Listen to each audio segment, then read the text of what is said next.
Hey everyone, thanks for coming to Fresh Tilt Soil.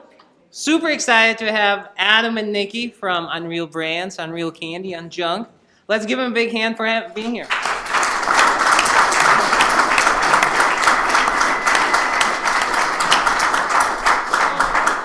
So I did not give a very, very long introduction because I wanted to get into the story as the first thing of the interview.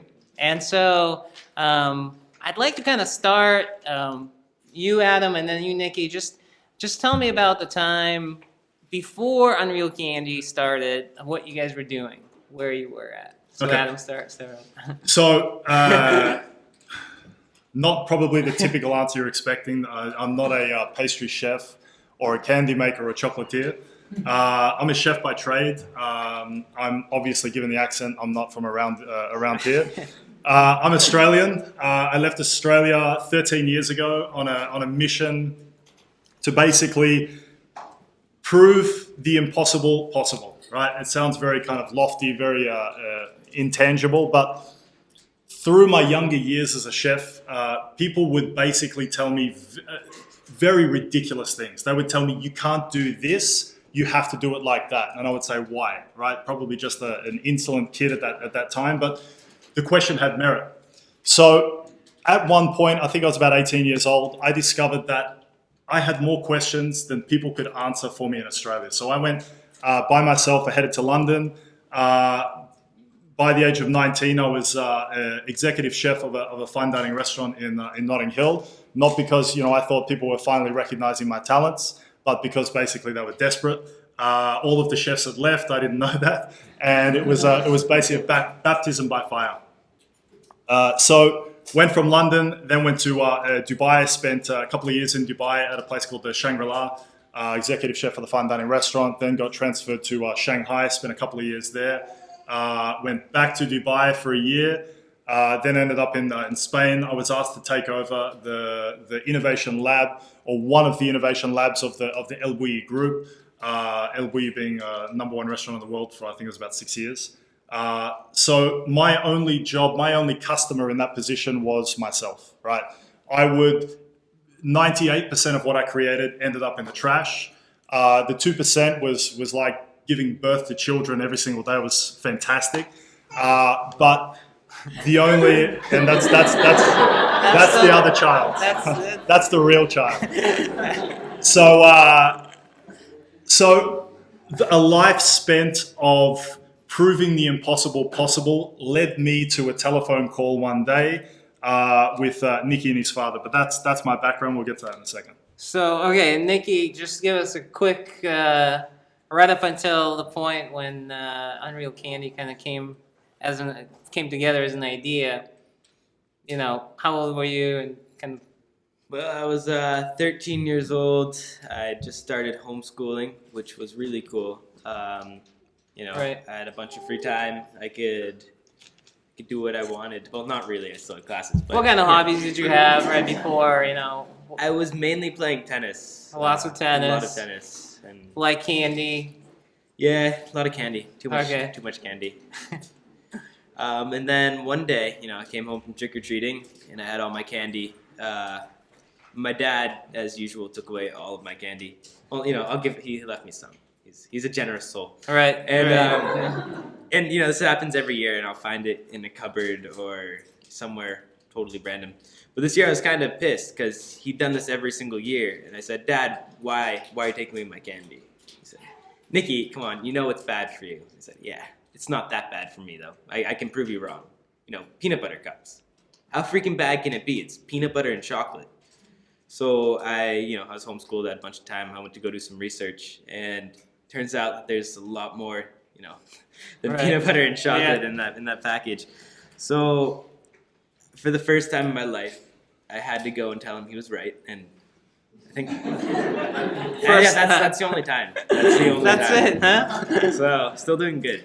But I said, Dad, you're right. There is so much junk in this candy. There's so much sugar, artificials, preservatives, and all my favorite candies. Why does it have to be this way? And like Adam said, why is the change in question? And from that point, I was like, hey, I've got a bunch of free time. My dad, he likes this idea. help back me up. So we talked to my brother, Chris, who has gone on to do great things. He's Is at he MIT. older or younger? He's older. He's Okay. 19 now. Okay. But he's really into the kind of progressive cuisine, as Adam likes to put it. All right. And he's watching all these crazy TV shows and guys, with edible menus. And we say, Chris, what if there's anybody in the U.S. who can, make these candies that we want, make them healthier, with all real ingredients, and who would it be? And he says, this guy, all across the country. And we go, Chicago, we go basically everywhere. And we go to these restaurants where you have 26-course meals and Whoa. you're Like eating 3 the menu. hours or something like Yeah, that? like 3.5 hours. It was really cool. These guys are doing great stuff, remaking rations for the armies, working on great projects. And we say, hey, can you recreate our favorite candies? And Right. some of them are like, yeah, I'll give it a shot. They can't do it, It was Right. Doesn't taste the same. It doesn't taste the same, wasn't healthy enough, it was too So expensive. this is a long road show you did, or how long? It was about a year. A until year? we, Wow. Around U.S. or everywhere? Around the else? U.S. Until we finally asked my brother if there's anyone in the world. Of course, that was the key question. The world. So we called up Peter Barham, who's one of the most incredible food scientists out at Bristol University. We said, Peter, do you know anybody who could do this? And he gave us Adam's number. We called up Adam. So who what was that call like? Well, it was. I still recall this telephone call, and I still keep telling people about this moment because it was. I'm not sure how many chefs you guys know, but we take ourselves extremely seriously. Right? So I pick up the phone and I'm talking at the time to a 12-year-old kid. Right? So after getting past that took me it was only actually a few seconds because what was coming out of his mouth was unlike any other 12-year-old kid. So we had this spectacular 1.5 hour conversation. I'm sitting in my house in Spain, they're sitting in Boston. And the thing that really struck me was that this was a child at the time, 12 years old. I know you don't probably like to be called that, but at 12 years old, it was a child telling me not about problems that exist for other people. These problems exist for people his own age, right? So this concept and this notion of children helping children, it's so powerful because when a government tells you, like in the case of New York, when a government tells you, hey, by the way, don't drink sodas, you need 2 hands to carry, people say, well, hey, hang on, who are you to tell me that I can't consume hundreds of grams of sugar in one sitting? No, I want that big gulp soda, right? So it doesn't work when the government tell you. If your parents tell you, don't eat this, eat that, chances are it's going to be exactly like in my case. My mum said, don't touch the iron, it's hot. First thing I did, took my full hand, touched it on the iron and said, wow, it's hot, right? So children helping children really felt like it had legs and it had the ability to be able to have some kind of a lasting, meaningful impact. Right. And so after you sort of that conversation went for about an hour and a half, and then what was the outcome? What was the next thing? Well, it was kind of like this awkward moment because it felt like we could continue talking for hours. So I we kind of said, what's the next steps? And I said, well, obviously let's do a face to face. Right. So 3 days later, I was on a plane headed to Boston. We met in Boston for 3 or 4 days. Around that 3 or 4 days, it was funny. Nicky and his father Michael, they picked up on things that I was saying. So I'd just gotten back from a 100-kilometer cycling. So by the time I arrived in Boston, Nicky's father had already had something worked out where there was a bike waiting for me, and we were going on bike rides, and we were talking during bike rides, and we'd be doing ocean swimming. We'd come back and we'd meet in between all of these different sporting activities. So, I mean, the scenario couldn't have been better to talk about how do we solve the world's problems when we're basing it around amazing food and a little bit of sporting activity. So by the end of that 3 or 4 days, once again, it felt like we could almost probably move in together because it felt like we're all kindred spirits. And at that point, we decided, okay, look, we've got the makings of something that could be potentially great. So what's the next step? Now you have this idea. You guys want to create this candy that's unjunked. What's the next step after that in terms of actually making it and tasting it and then branding it, marketing it? You can talk about it, and Nicky can talk about more. Sounds when you explain it like that, it sounds like a straight line. It's far from straight. If I called it a dog leg, it would probably not even describe it. So we thought, we were super enthusiastic, right? You got to imagine at this point, we honestly felt like we could walk through walls. So at that point, we genuinely felt like, this was in 2010, and we genuinely felt like by the summer of 2011, we would have a full product range, we would have the marketing ready, we'd have the branding ready, and we'd be ready for our first sale.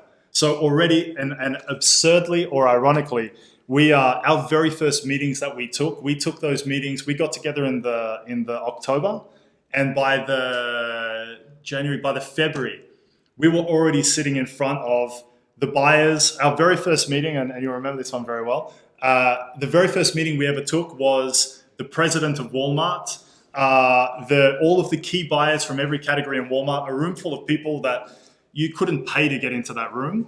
That was our very first meeting. Our second meeting was Walgreens. So Walmart is number one largest seller of candy in America. Number two largest seller of candy in America was Walgreens. They were our second meeting. So we went to the top, right? So, and when we went into those meetings, I kind of jumped ahead, but I'm going to come back in a second. When we went into those meetings, with products in clear plastic bags, right? Those products inside of those bags I'd made in my lab in Spain. I was commuting between Boston and Spain for about 9 months. And they'd been made with my hands. There was things wrong with them, but we sold them on the dream and the mission and the idea and this and that. So to answer actually your question that you asked, the innovation process took us about 18 months. Yeah, a little bit longer. Yeah. More 18 months, call it maybe 2 years. During that time, every time I thought, wow, we've got something, right? Let's not even go into the selection of how we came up with these products, because that was a long process. We went through literally thousands of recipes. If I said 2,000 just to call it a round number, I wouldn't be too far away from that. So 5 products, 2,000 recipes. Every time, once again, I thought I had something, jumped on a plane, flew from Spain to Boston. We tried it with Nicky, Michael, Nicky's friends of friends, random strangers. We would collate all of those inputs, and then I would go back to Spain, and then I'd do another round, right? At one point, we went too far, right? Being a chef, something I always say to people is that chefs who copy the work of other chefs, and once again, this is going to sound incredibly harsh, but they should burn in hell, right? But in order to achieve success, in order to achieve the mission, right? And the mission was to try to cut sugar, to try to cut the chemicals and try to cut the junk from what people are eating today. So essentially become the new default option whenever they wanted to reach for one of these products that were on the market today, give them another option. So in order to achieve that in the fastest possible way, we couldn't give them something which, my version of a peanut butter cup, my first one, once again, I'm Australian, right? We'd never heard of Reese's in Australia. So when I heard of a peanut butter cup, I was like, wow, this little chocolate cup filled with a smooth, creamy peanut butter. Wow, that sounds delicious, right? I came here to the US, and it's not that, right? So what I went to the extreme. I'm like, well, let's educate people at the same time. Let's teach people what a peanut looks like in its natural state. I went back to Spain. I was making like silicon molds of actual beautiful peanuts, and then I was making the chocolate shell in the shape of a peanut, filling it with very smooth, very creamy peanut butter. So you would hold the peanut in your hand and you'd bite it, it would break, and then you'd get the smooth peanut butter and you'd get the chocolate on the outside. But people said, hey, whoa, hang on. This is not a peanut butter cup, right? So we then had to get a little bit back to reality. So once again, to answer actually your question, we then went back to giving people exactly what they wanted, right? We had to achieve, although we are what we're calling an unjunked candy, first and foremost, it has to be delicious, right? I keep telling people, when you crave a candy bar or you crave chocolate, you're not craving, wow, I wish I had a sustainably sourced, low sugar, high fiber, high protein, a dairy that's been fed on grass that eat cows that eat grass. You don't do that, right? You want a great chocolate bar, right? The regret starts after you've finished that chocolate bar. You say, wow, I wish I had a non-GMO one, lower in sugar, this and that. So what we've said, first and foremost, it has to be delicious. So if we didn't get Nicky and all of his friends, so Nicky was probably the toughest judge out of all of them. If they didn't all say, wow, this is delicious, it didn't matter if we could have cut the sugar down by 95%. At the end of the day, if people don't eat the product, we don't achieve the mission, right? So Nicky, so did you I had- answer the question? Yeah. Nicky, at this point, you're probably just eating pounds of candy, taking insulin shots every day. Right. What Adam doesn't know is that I thought the candies were delicious, but if I told him they were a little bit wrong, he'd have to go back and bring me more. Well, at least it made us better, right? So all those years that your dad is taking the candy away, this was kind of revenge. These years Now he of hoards it testing. in his bedroom, and it's like a breakfast, lunch, and dinner. It's not a bad life. Just chocolate and peanut butter. Exactly. So you guys are flying back and forth. You're testing recipes. You guys are trying to make the ultimate product and bring it in front of the right people. In terms of branding it, what is going through your mind? How do you want to show it to people? How do you want to communicate what you're doing at this point? Because you're still perfecting the recipe, right? And so, well, how is that coming about at that point? Very interestingly, we were incredibly enthusiastic in the beginning. We wanted to be available. So we obviously with the marketing, we had this idea of shock and awe, right? I hate to use that phrase because it's quite negative, but we wanted shock and awe. We wanted people to wake up today and the world is a normal place, but tomorrow when they wake up, Unreal is everywhere. Right? They go to the drugstore, it's there. They go to a fashion store, it's there. They go to a yoga studio, it's there. They go everywhere, and now Unreal's everywhere, right? So it's kind of this self-fulfilling prophecy now where because they're seeing us everywhere, we're going to get the momentum and eventually they're going to pick it up. We were, and once again, given the kind of status of the meetings that we had in the beginning, we had the aspiration where we would go nationwide from day one, right? That was an incredibly enthusiastic strategy. And I say enthusiastic because in order to get marketing to reach coast to coast, down in the Midwest, in the deep South, all of these different widely varying areas of America, we couldn't make it relevant for all of those people. We could make it another generic brand. And actually a lot of people were telling us, this is another brand of Hershey's and it's another brand of Mars and this and that. Everyone just assumed because we had such wide distribution from day one, we must be affiliated with one of the big guys, right? So from a branding perspective, we are still a work in progress, right? I'll tell you, there's a parallel. So there's a parallel with the product because the product, we always say, is never finished, right? We have a couple of streams of innovation, but one of them is called a renovation, right? We hope that every single one of our products, which is almost the anti-company model, there is not a single one of our products that are ever complete. Right? We don't ever tick the box and say, yep, let's move on to the next one. We're always revisiting each and every one of our products to see how do we make it better. And there's actually 3 examples I could give you if we had time. But even in our existing product range, we are constantly doing things. Now, on the branding, it's exactly the same, right? How many startups there are in the world, I don't know of probably any who get it right out of the gate. So what we're doing, we've got open conversation, right? We've put a very large emphasis on social media. Right? We listen to people. We respond to people. We talk to people.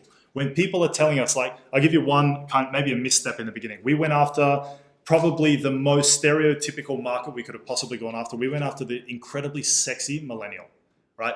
Everybody is marketing at millennials, but it's the sexiest demographic. It's the hottest group that you can possibly market to. But the problem, the flawed strategy there is that everyone's marketing to them, right? It's an incredibly noisy space. Plus, the candy that exists in the household, the gatekeeper, we missed out on the gatekeeper, right? The gatekeeper to candy in the household is mum, right? 80% of the candy that comes into people's homes is either sanctioned or purchased by mum, right? So that's obviously a major shift, and that major shift has come quite recently. And already now we're activating on what we're basically referring to like these mum activists, right? So once again, it's a very long way to answer your Yeah. very short question, Branding. but we're still constantly evolving the branding like the products. Nicky, what's your, how do you contribute to the company? And in the beginning versus now, and after the idea kind of started to crystallize and the team started coming together, how do you take part in what's going on? And Sure. Yeah. In the beginning, we started this company. My dad and I, we had a year before we found Adam, and my dad is a marketer. You know, Yep. he started a marketing company, so Yeah, pretty famous Just a little one called Digital. Yeah, a small one. Tiny. not a big deal. And then so we kind of just jumped straight into the marketing from day one. Without the product. Right. Wow. So there's Which I'm just going to press pause on that. So, which is exceptional, because when we very first met, which was after 1 year after they'd been hypothesizing what it would be, we sat down in the first meeting. They're like, "We're going to market it like this. It's going to look like this. This." I was like, "Whoa, hang on. You've got a full campaign, you've got a full branding, but you don't have a product yet." Yeah, that's right. So anyway, yeah. Okay, so we basically have this really off-skew timeline when we speak of the mistakes, the many mistakes that we've made. This is one that we never could have known was going to happen. So we had a year before we found Adam, and we never, we had a few chefs who were taking shots at this, so we never knew when the right product would come along or when the right person. So my dad and I, we were marketing, meeting with agencies, and there was nowhere to put what we were working on, nothing to put it into, no actual way to represent it. So we basically were just adding things, but nothing was actually adding to the company. And then we finally find Adam, and we've got all this stuff backed up. We're like, Adam, make this product really fast. And we I think those were the exact same words. we want to launch in like 3 weeks. And of course, it was another 2 years, and that's another 2 years of marketing. And there was just so much marketing and branding that we did that just never got used, and that was But it got us to where we are today. Right. So, all of those, and a lot of people always say, obviously with startups, there's a lot of mistakes you make along the way. And a lot of people always say, well, which one would you have taken back? How would you have done it differently if you knew what you knew today? And, I'd have to say that we probably wouldn't have done anything differently, because fortunately and unfortunately, every single success and every single failure got us to where we are today. And, we're quite happy with where we are.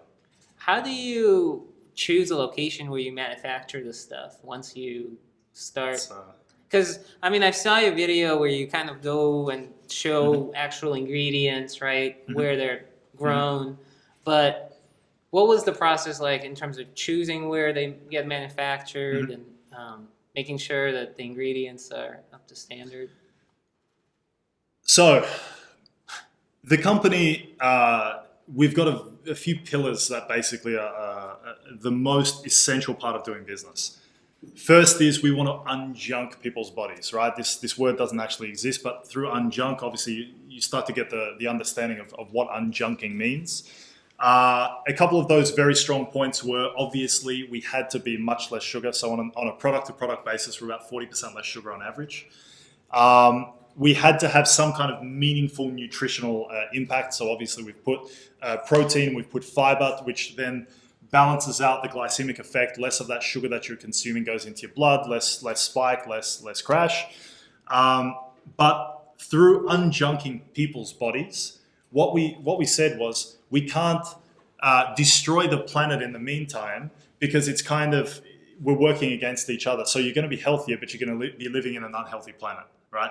So I'll give you one example, palm oil, right? Palm oil, you can't mention those two little words, palm oil, in most social circles without being outcast at the moment, right? Because, and for very good reason, a lot of people are producing palm oil in a lot of very bad ways. So what we said was, rather than jump on the bandwagon and say, no palm oil in this product, which we might actually be going there eventually now, we said that we would rather educate people. So we partnered with who Greenpeace are calling the #1 palm oil producer around the world, and their actual quote is they should be the blueprint for all palm oil production in the world, right? Which, according to Greenpeace, they never say anything nice about anybody.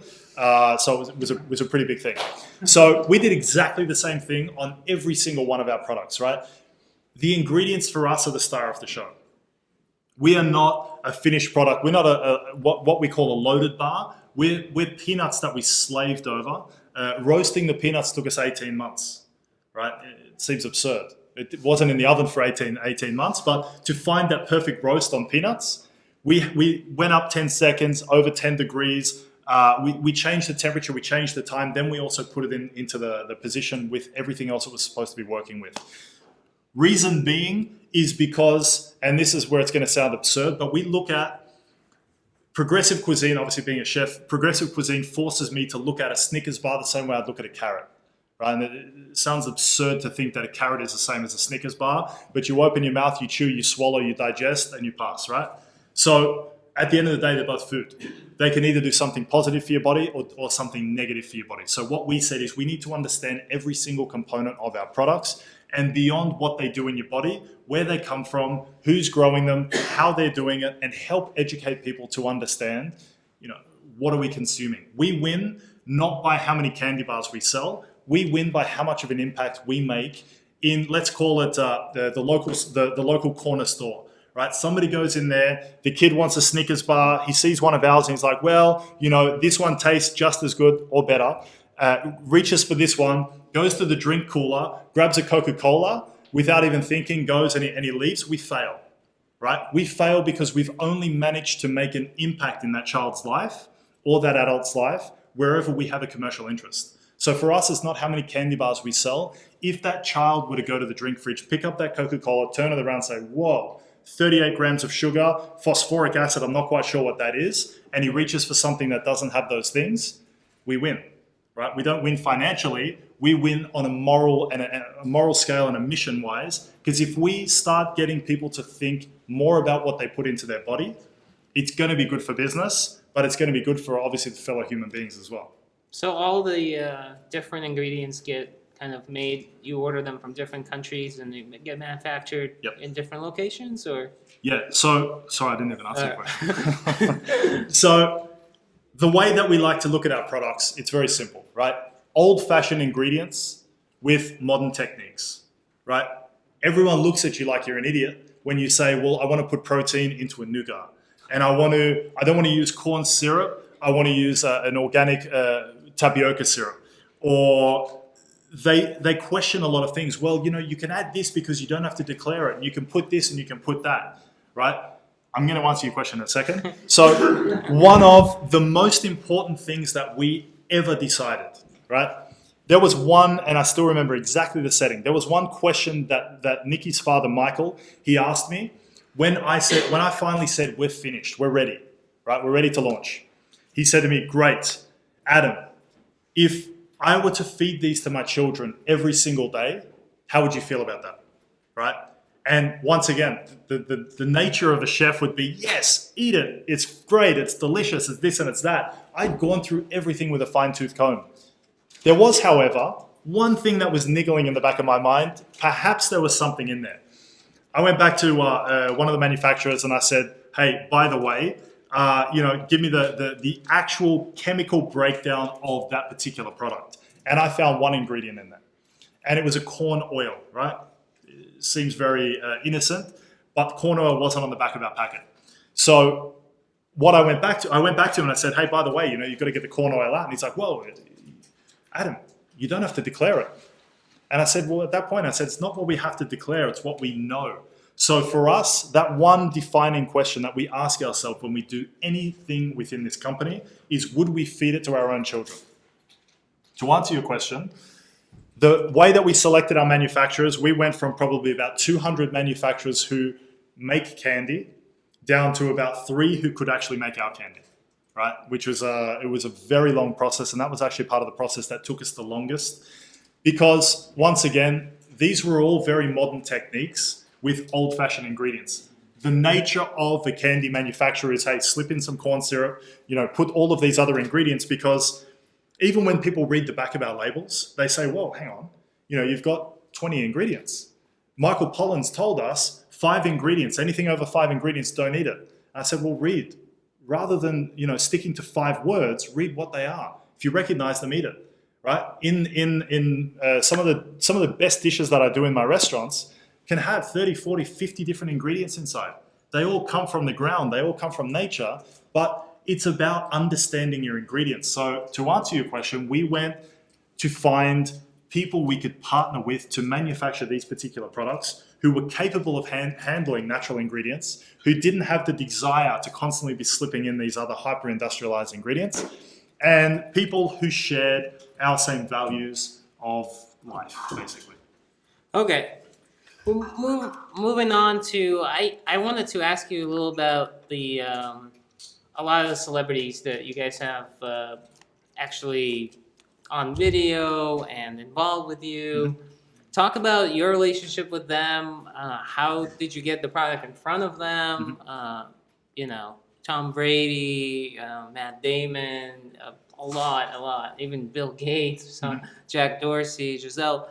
Talk about that whole process, like how that came about. So the interesting part about candy, and it's something I never knew, is that everybody eats it. Right? I once again, I didn't know that coming to this country that everybody seems to eat some kind of candy here on a semi-frequent basis.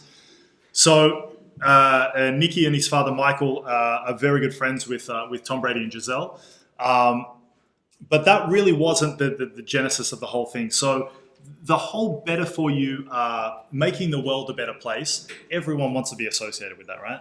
Because most of the people who you mentioned, they all have children, right? They all have that same battle in the morning where the kid wants a Snickers bar in his lunchbox and the mother doesn't want to give it, and this kind of whole back and forth. And at one point, Nicky's father Michael, he said to me something very, what I thought at the time, very peculiar. He said to me, Adam, he said, we're not going to pay people to speak about our product. They're going to pay us. And I was a little bit kind of taken aback. And he said, let's just see this play out. So he said, rather than paying people to talk about, hey, buy Unreal, it's great, right, on a TV commercial, which nobody ever believes, now they're going to be investing in the company. They're then going to invest their own personal time. They're going to invest their own emotional, what am I trying to say? They're going to invest themselves, basically, because it means something to them. They love the products. They all actually eat the products on a frequent basis, actually, as you've seen Bill Gates eating in a couple of videos, the peanut butter cups on stage already. And so they became investors. And as investors in the company, they then talk about it to their friends. So obviously, famous people know famous people, right? I'm not sure if that's revolutionary here, but they seem to hang out all the time. So they started sharing it amongst their friends, and momentum really picked up. We actually had some pretty interesting people calling us who aren't a part of the project now, but picking up the phone and saying, hey, by the way, can I get involved? At those times, there was no investment available. But we've just got people, even people like Maria Shriver, just a huge fan, not invested in the company, but just a very big fan about what we're doing, wrote us a handwritten letter in the beginning, and things like that. So, I mean, we've been incredibly humbled, not only by celebrities, but even by regular people, mummy bloggers, kids that write us letters that we try to understand. It actually means a lot to a lot of people. Do they get involved in any way besides being investors? Do they kind of meet with you, give feedback, do anything kind of? First and foremost, they have to love the product, right? So they'll call us up all the time and ask us to send them boxes of different things because they're going to a party or they're having a party or this and that. Obviously, you've seen some of the videos that we've done. Right. They're very nice about their time, and they do appear in some videos. A lot of people, obviously, in the world love to see celebrities in a video. It kind of gives a little bit more pizzazz and a little bit more credibility. So they're very generous in that regard. Cool. So moving forward and the future of Unreal, you've pivoted a little bit in terms of millennials and trying to pivot to another whole market demographic. What do you see kind of going forward? Who is the target demographic now? And moving forward, even, outside of just the candy space. Mm-hmm. So we had the mission in the beginning. We still have this mission, but it was to be the new default option when somebody wants to reach for a Snickers bar or an M&M's or a Reese's peanut butter cups. We wanted to be that new default option. That is still very much the mission.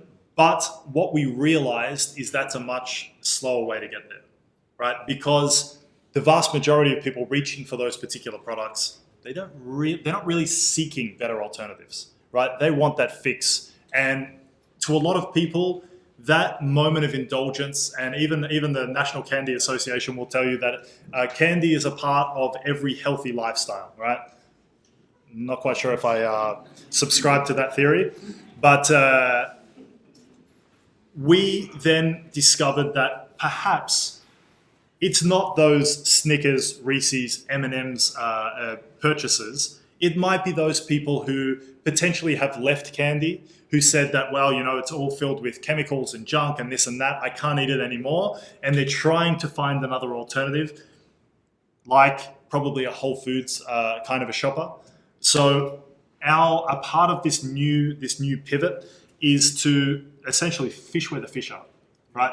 Give people who are seeking, people who are trailblazing, those early adopters, give them the product where they expect to find it, right? Not rocket science. We are looking to now go after basically that natural food shopper who would be a little bit more receptive to this. Then once we get that, we'll get that then a trickle effect, and then hopefully we start then sweeping into a whole new set of demographics of those Snickers, M&M's, Reese's Peanut Butter Cup eaters. You guys are 20 people now, or how many people? I think we're about 16, 17. 16. And Nicky, what do you do in terms of helping out nowadays? With the team, you come in once a week, or what's your? Well, I'm super busy with school and all that, so You're homeschooled? I'm homeschooled still, Okay.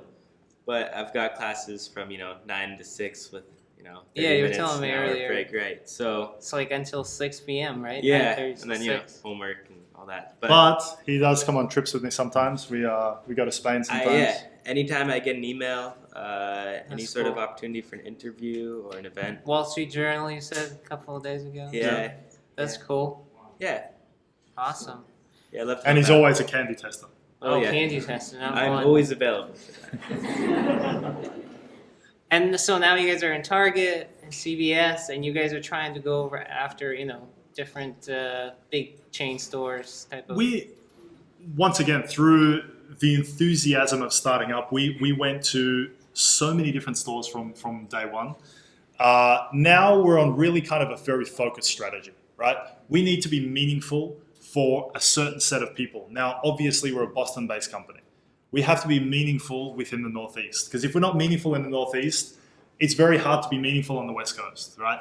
So we're really trying to really concentrate where we are and how we interact with that particular consumer. Because once we crack that, then we scale to other geographical areas. So right now, we want to be discovered in places that you want to go within the Boston, kind of New York, Northeast area.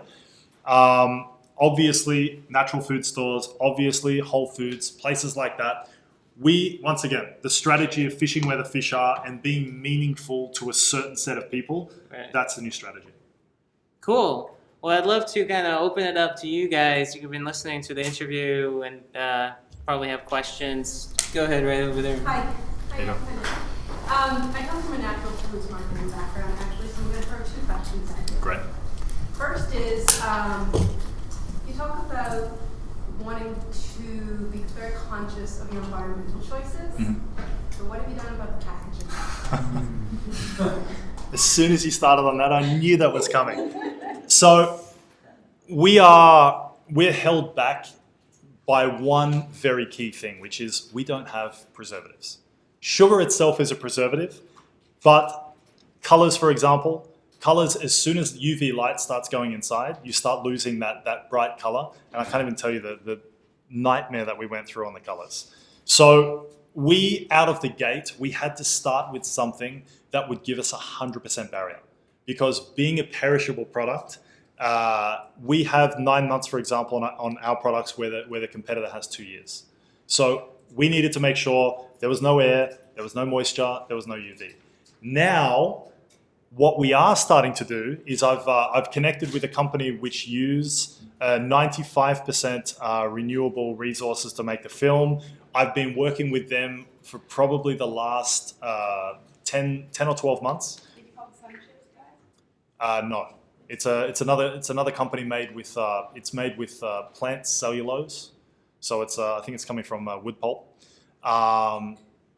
So that really is a work in progress. Sun Chips don't really have the same barrier needs that we particularly do, because chocolate itself is extremely finicky product.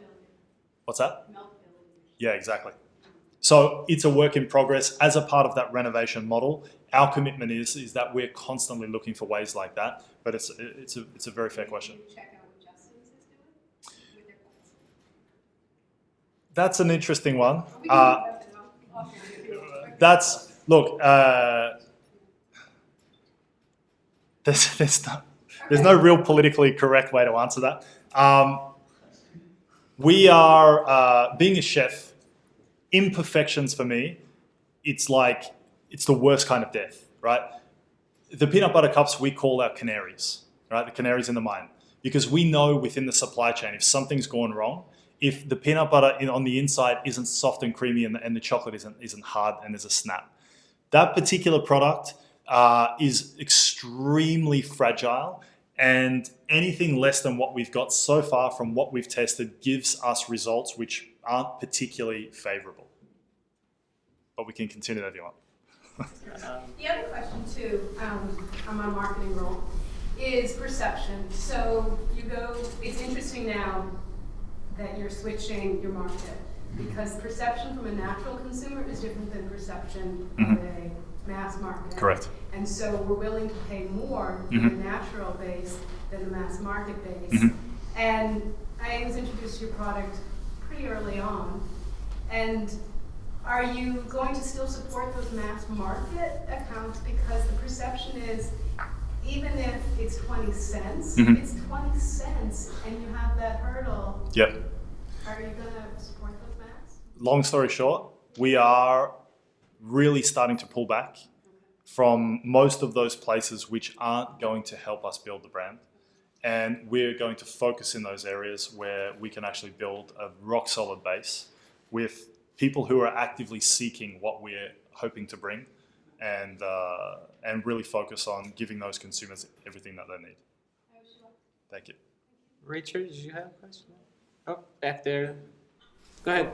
Hey, yeah, I own a small food business myself, very small, and I'm starting to try and build distribution. What I find amazing about your company is, as you said, it was everywhere. Like I walk into a small convenience store, I walk into Staples, I walk into Targets and all the major drugstores. Like, how did you get to that point? What was your distribution strategy? Did you build a big sales team? Although it sounds like you only got about 16 people, so it could be a huge sales team. Were you using distributors, brokers? Like, what's been the strategy? We've got an extremely large network. We use we have at the peak of the sales team, I think we had about 6 salespeople who were basically on the road all the time. We have a network of brokers which are about I think it's 12 strong, which are in a lot of different geographical areas. I think the secret to what we were doing was that we're almost a victim of yes. We went into every meeting, and I think out of every meeting, I think we had a success rate of about 95%. I think we were totally shocked when we got a no. Being that this is a mission-based company, being that this is better food for hopefully a better planet, it's not particularly a very difficult thing to sell. Plus, at the end of the day, hopefully, people agree that we taste good. So we built the manufacturing to support a massive business. So we wouldn't outstrip our manufacturing for probably the first 3 years. So they knew we were able to do it. They knew what was in the product, and they knew they liked it. And I mean, that was really the way that we went to market.